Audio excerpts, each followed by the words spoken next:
Episode opening സീനിലാണെങ്കിൽ നമ്മുടെ മൊമന്റോസ്കി അവനാണെങ്കിൽ ഇപ്പോഴും നിർത്താതെ ആ സ്റ്റിക്കൊക്കെ വെച്ച് പ്രാക്ടീസ് ചെയ്തുകൊണ്ടേയിരിക്കുകയാണ്. അതേസമയം ബിഗ് മോം അവൾ വായിലൂടെ വെള്ളമൊക്കെ ഊറി ചോപ്പറിനെ തന്നെ നോക്കും. ഇനിയും ഒരുപാട് ദൂരം അവിടേക്ക് പോണോ? എന്നെ കൊണ്ട് ഇനിയും വിശപ്പ് കൺട്രോൾ ചെയ്യാനായിട്ട് പറ്റില്ല. എന്താണെന്നറിയില്ല, നിന്നെ കാണുമ്പോൾ എനിക്ക് വല്ലാതെ കൊതി തോന്നുന്നു. നിന്നെ കഴിച്ചു നോക്കാനായിട്ട് എൻ്റെ മനസ്സ് ആഗ്രഹിക്കുന്നു. അത് കേൾക്കേണ്ട താമസം ചോപ്പറാണെങ്കിൽ പേടിക്കുകയാണ്. അവനാണെങ്കിൽ ടെൻഷനായിട്ട് അവളോട് പറയും, അയ്യോ ഇല്ല ഇല്ല, ഞാനൊരു ഫുഡ് ഐറ്റം ഒന്നുമല്ല, എന്നെ കഴിക്കാൻ കൊള്ളില്ല. നിനക്ക് കഴിക്കേണ്ടത് എത്രയും വേഗം ഞങ്ങൾ എത്തിച്ചു തരും. അതിനാ വയലറ്റ് വെണ്ണാണെങ്കിൽ ഇപ്പൊ ബിഗ് മോമിനോട് പറയും, നീ ടെൻഷൻ ആവേണ്ട ആവശ്യമില്ല, എത്രയും വേഗം നമുക്ക് ആ സിറ്റിയിലേക്ക് എത്തി എന്റെ ബ്രദർ ലൂഫിയെ സേവ് ചെയ്യണം. അത് കഴിഞ്ഞാൽ നിനക്ക് ഇഷ്ടം പോലെ ഫുഡും ജ്യൂസും എല്ലാം തന്നെ ഞങ്ങൾ തരും. എന്റെ ബർത്ത്ഡേക്ക് ഞാൻ ആ കേക്കും സൂപ്പും ഒക്കെ കഴിച്ചതാണ്, അത് ഭയങ്കര ടേസ്റ്റ് ആണെന്ന് പറഞ്ഞ് അവളാണെങ്കിൽ ബിഗ് മോമിനെ കൊതിപ്പിക്കും. വയലറ്റ് വെണ്ണാണെങ്കിൽ നിർത്താതെ ഫുഡിനെ കുറിച്ച് അങ്ങനെ വർണ്ണിച്ചു കൊണ്ടേയിരിക്കും. അത് കേൾക്കും തോറും അവളുടെ ആർത്തിയും കൊതിയും കൂടി കൂടി വരും. അതിനുശേഷം അവൾ എപ്പോഴത്തേതും പോലെ വായിൽ വെള്ളമൊക്കെ ഊറി നമ്മുടെ ചോപ്പറിനെ തന്നെ നോക്കും. ചോപ്പറാണെങ്കിൽ ദേഷ്യപ്പെട്ട് പറയും, യു ആർ അൺബിലീവബിൾ. നിന്നോട് ഞാൻ എത്ര തവണ പറഞ്ഞു ഞാനൊരു ഫുഡ് ഐറ്റം അല്ല എന്ന്. ദയവ് ചെയ്ത് ഇങ്ങനെ ഒരു ക്രാവിയ നോട്ടം അതെനിക്ക് നേരെ നീ ഉപയോഗിക്കരുത്. സാമുറായി പെണ്ണാണെങ്കിൽ കൺഫ്യൂസ്ഡ് ആയി ബിഗ് മോമിനെ തന്നെ നോക്കും. ചോപ്പറാണെങ്കിൽ അവർ പറയുന്ന റെഡ് ബീൻ സൂപ്പ് അതിനെക്കുറിച്ച് ആലോചിക്കും. അവിടേക്ക് എത്തിക്കഴിഞ്ഞാൽ ബിഗ് മോമിന് റെഡ് ബീൻ സൂപ്പ് കിട്ടില്ല. അവൾക്ക് തീർച്ചയായിട്ടും സൂപ്പ് കിട്ടാത്തതിൽ ദേഷ്യം വരും. മാത്രമല്ല അവിടെ വെച്ച് ലൂഫിയെ കൂടെ കാണുമ്പോൾ പഴയ മെമ്മറീസ് എല്ലാം തിരികെ കിട്ടി. ലൂഫിയെയും എന്നെയും തല്ലിക്കൊല്ലും, എത്രയും വേഗം എന്തെങ്കിലും ചെയ്തേ പറ്റൂന്ന് പറഞ്ഞ് അവൻ കാര്യമായിട്ട് ചിന്തിക്കും. കട്ട് ചെയ്താ ഇവിടെ ആ ക്വീൻ ആണെങ്കിൽ റെഡ് വൈൻ സോപ്പ് അതങ്ങനെ മടക്കുന്ന് ഒരുപാട് ഗ്ലാസ് കുടിച്ചുകൊണ്ടേയിരിക്കും. പിന്നീട് വീണ്ടും വീണ്ടും അവൻ്റെ എനർജി ബൂസ്റ്റ് ചെയ്യാനായിട്ട് സൂപ്പ് ചോദിച്ചു കൊണ്ടേയിരിക്കുകയാണ്.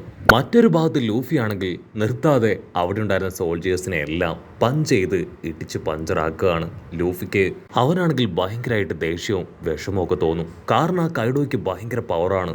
ലൂഫി അവൻ്റെ പവർ ഇൻക്രീസ് ചെയ്താൽ മാത്രമേ കൈഡോയെ തോൽപ്പിക്കാനായിട്ട് കഴിയൂ. സോ അവൻ കൈഡോയെ ആലോചിച്ച് അവിടെ ഉണ്ടായിരുന്ന എല്ലാ സെക്യൂരിറ്റീസിനെയും അങ്ങനെ ഇട്ടിച്ച് താഴെയിടും. അങ്ങനെ അല്പസമയം മുൻപോട്ടേക്ക് പോകുമ്പോൾ ഫൈറ്റ് ചെയ്തുകൊണ്ടിരുന്ന സോൾജേഴ്സ് അവരെല്ലാം തന്നെ ഇപ്പോൾ ഓൾമോസ്റ്റ് അടിയൊക്കെ കിട്ടി കഴിഞ്ഞിരിക്കുകയാണ്. ലൂഫിക്ക് ഇപ്പോൾ ഫൈറ്റ് ചെയ്യാൻ കോമ്പറ്റീറ്റേഴ്സ് ഇല്ല. ലൂഫി ആണെങ്കിൽ വീണ്ടും വീണ്ടും റെയിലെ കുറിച്ച് ആലോചിക്കും. കയ്യിൽ ഒരു വെപ്പൻ പോലും ഇല്ലാതെ അത്രയും ജയന്റ് ആനയെ ഒന്ന് ടച്ച് പോലും ചെയ്യാതെ അവൻ ആ ആനയെ മലത്തി അടിച്ചു.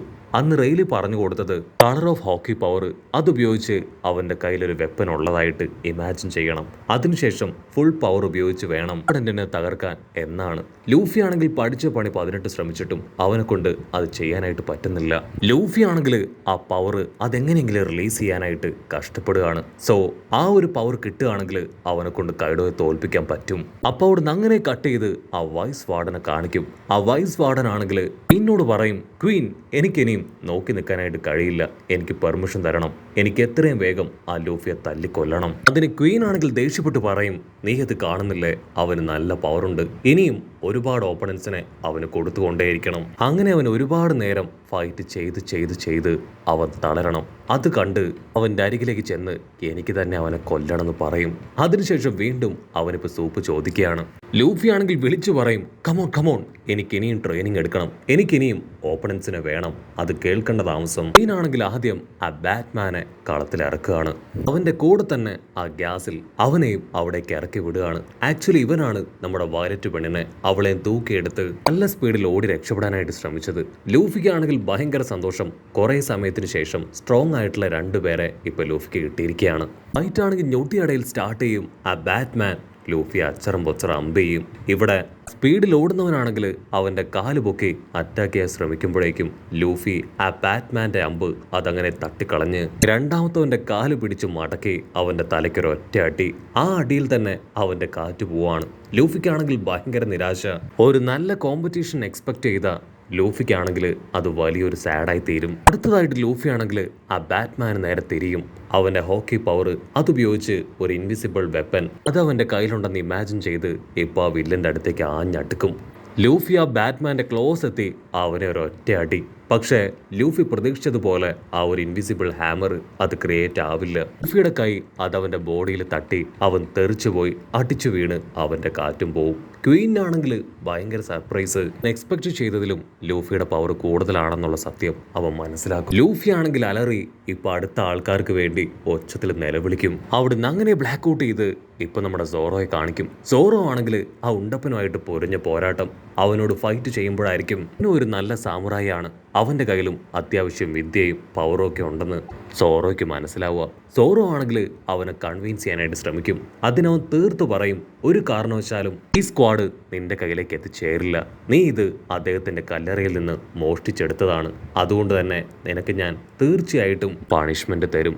അതിന് സോറോ ആണെങ്കിൽ അവനോട് റിക്വസ്റ്റ് ചെയ്യും, അയ്യോ അല്ല, എനിക്കിത് ഈ സ്ക്വാഡിന്റെ ഓണർ ആള് തന്നെ ഗിഫ്റ്റ് ചെയ്തതാണ്. ഒരു കാരണവശാലും എനിക്ക് ഈ സ്ക്വാഡിനെ മറക്കാനോ വിട്ടുകളയാനോ കഴിയില്ല. അങ്ങനെ അവർ രണ്ടുപേരും 150 പറഞ്ഞ് 100 പറഞ്ഞ് പൊരിഞ്ഞ തർക്കം. പിന്നീട് വീണ്ടും ഫൈറ്റ് വേറെ ലെവലിലേക്ക് മുൻപോട്ട് പോവും. ഉണ്ടപ്പനാണെങ്കിൽ വീണ്ടും പറയും, ഈ ഒരു സ്ക്വാഡിന്റെ ഓണർ സാക്ഷാൽ യൂമ. ആള് നീ കരുതും പോലെ ഒരു നിസ്സാരക്കാരനല്ല. വാനോ കിൻഡത്തിന്റെ പഴയ പേര് ലാൻഡ് ഓഫ് ഗോൾഡ് എന്നായിരുന്നു. ഇവിടെ ഒരുപാട് ഗോൾഡും ട്രഷറും ഒക്കെ ഉണ്ടായിരുന്നു. ഈ ഒരു ഐലാൻഡ് റൂൾ ചെയ്യാനും ഇവിടേക്ക് എത്തിപ്പെടാനും ഒരുപാട് പേര് ശ്രമിച്ചതാണ്. പക്ഷേ അദ്ദേഹം ഒറ്റയ്ക്ക് നിന്ന് അദ്ദേഹത്തിന്റെ ഈ ലെജൻഡറി സ്ക്വാഡ് അത് വെച്ച് ഫൈറ്റ് ചെയ്തും പൊരുതിയും അവരെ എല്ലാവരെയും തോൽപ്പിച്ച് കളഞ്ഞു. അദ്ദേഹത്തിന്റെ മരണത്തിന് ശേഷം അദ്ദേഹത്തിന്റെ ഈ സ്ക്വാഡും അദ്ദേഹത്തിന്റെ ബോഡിയും അതെല്ലാം തന്നെ ചേർത്ത് വെച്ച് ഞങ്ങൾ അദ്ദേഹത്തിന് വലിയൊരു ടെമ്പിൾ തന്നെ പണിതു. ഓരോ ആണെങ്കിൽ ക്യാഷ്വലായിട്ട് പറയും, അതിന്റെ പിന്നിൽ ഒരുപാട് സ്റ്റോറിയൊക്കെ ഉണ്ടാവും. എനിക്കത് അറിയേണ്ട ആവശ്യമില്ല. ആ സ്ക്വാഡ് ഇതിപ്പോ എന്റേതാണ്, എനിക്കത് കിട്ടിയേ പറ്റൂ. ഉണ്ടപ്പനാണെങ്കിൽ ആ സ്ക്വാഡ് ഇപ്പൊ കയ്യിലെടുക്കും. നീ ഈ സ്ക്വാഡ് കണ്ടോ, ഇത് ബ്ലാക്ക് സ്ക്വാഡാണ്. യൂമ ആൾ ഒരുപാട് കഷ്ടപ്പെട്ട് ഫൈറ്റ് ചെയ്താണ് ഈ ഒരു സ്ക്വാഡിനെ ക്രിയേറ്റ് ചെയ്തെടുത്തത്. അത് കേൾക്കുമ്പോൾ ഇപ്പൊ നമ്മുടെ സോറോ അവൻ ഷോക്കാവും. ആക്ച്വലി യൂമ അവൻ ഫൈറ്റ് ചെയ്യുമ്പോൾ അവന്റെ ഹോക്കി പവർ അത് ആ സ്ക്വാഡിലേക്ക് കടത്തിവിട്ടു. അങ്ങനെയാണ് അത് ഹോക്കി പവറുള്ള ഒരു സ്ക്വാഡായി മാറിയതും അതിന്റെ കളറ് ബ്ലാക്ക് ആയതും. സോറോ അങ്ങനെ ആ സ്ക്വാഡിലേക്ക് കണ്ണിമ ചിമ്മാ നോക്കി നിൽക്കുമ്പോഴായിരിക്കും ആരോ ഒരാള് അങ്ങനെ വിളിച്ചു പോകുന്നത് കേൾക്കുക. സോറോ ആ ശബ്ദം കേട്ട ഭാഗത്തേക്ക് തിരിഞ്ഞു നോക്കും. ഓടി വരുന്നത് മറ്റാരുമല്ല, സാക്ഷാൽ നമ്മുടെ വിശ്വസുന്ദരിയും കുഞ്ഞിപ്പെണ്ണുമാണ്. അവൾ എങ്ങനെയോ അവരുടെ അറ്റാക്കിൽ നിന്നെല്ലാം രക്ഷപ്പെട്ട് പുറത്തേക്ക് വന്നു. അവളുടെ തൊട്ടു പിന്നാലെ ഒരു വില്ലൻ അവളെ അറ്റാക്ക് ചെയ്യാനായിട്ട് അവളുടെ അടുത്തേക്ക് വരികയാണ്.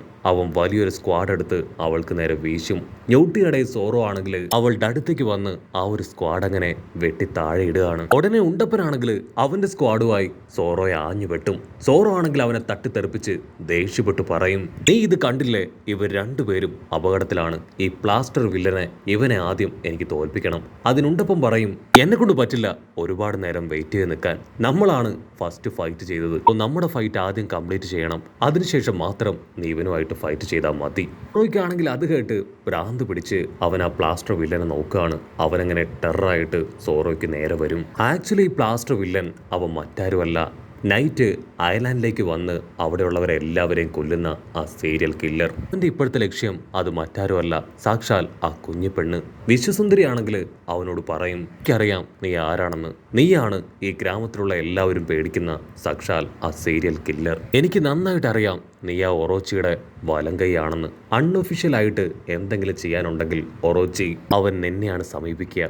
ഇപ്പോൾ ഒറോച്ചിയുടെ ആവശ്യം ഈ കുഞ്ഞിപ്പെണ്ണിനെ കൊല്ലുക എന്നതാണ്. അതിനാണ് നീ ഇവിടേക്ക് എത്തിയത്. വിശ്വസുന്ദരിയാണെങ്കിൽ ഇപ്പൊ സോറോട് റിക്വസ്റ്റ് ചെയ്യും, ദയവ് ചെയ്ത് ഞങ്ങളെ എങ്ങനെയെങ്കിലും പ്രൊട്ടക്ട് ചെയ്യണം. നീ ചോദിക്കുന്നത് എന്തും തരാൻ ഞാൻ തയ്യാറാണ്. സോറോയ്ക്കാണെങ്കിൽ അത് കേൾക്കേണ്ട താമസം ഭയങ്കര സന്തോഷം. അടുത്ത നിമിഷം രണ്ടുപേരും വമ്പൻ ആയുധങ്ങളും ആക്ഷനും ഒക്കെ ഇട്ട് പൊരിഞ്ഞ പോരാട്ടം. ഫൈറ്റ് അങ്ങനെ ഒരുപാട് നേരം കട്ടയ്ക്ക് മുൻപോട്ടേക്ക് പോകുമ്പോഴായിരിക്കും അവൻ നിസ്സാരക്കാരനല്ല, അവന്റെ ഉള്ളിലും നല്ല പവർ ഉണ്ടെന്ന് സോറോ തിരിച്ചറിയുക. വിശ്വസുന്ദരിയും നമ്മുടെ കുഞ്ഞിപ്പെണ്ണും അവർ രണ്ടുപേരും ആ ഫൈറ്റ് അങ്ങനെ ശ്വാസം അടക്കി പിടിച്ച് കാണുകയാണ്. സോറോയ്ക്കാണെങ്കിൽ കൺട്രോൾ പോവും. അവന്റെ കോട്ട് അങ്ങനെ വലിച്ചെറിഞ്ഞ് അവന്റെ 2 സ്ക്വാഡും എടുത്ത് സീരിയസ് ആയിട്ട് ഫൈറ്റ് ചെയ്യാൻ റെഡി ആയിട്ട് നിൽക്കും. അത് കണ്ട പ്ലാസ്റ്റർ വില്ലൻ അവനാണെങ്കിൽ ഒരു വില്ലൻ ചിരിയൊക്കെ കൊടുത്ത് സോറോയ്ക്ക് നേരെ അടുക്കുന്നതോട് കൂടെ ഈ ഒരു എപ്പിസോഡും അവസാനിക്കുന്നു. എപ്പിസോഡ് ഇഷ്ടപ്പെടുകയാണെങ്കിൽ തീർച്ചയായിട്ടും ലൈക്ക് ചെയ്യാനും കമന്റ് ചെയ്യാനും ഷെയർ ചെയ്യാനും മറക്കല്ലേ. അടുത്തൊരു അടിപൊളി എപ്പിസോഡുമായിട്ട് കാണുന്നവരെ it's me with Mallu episode.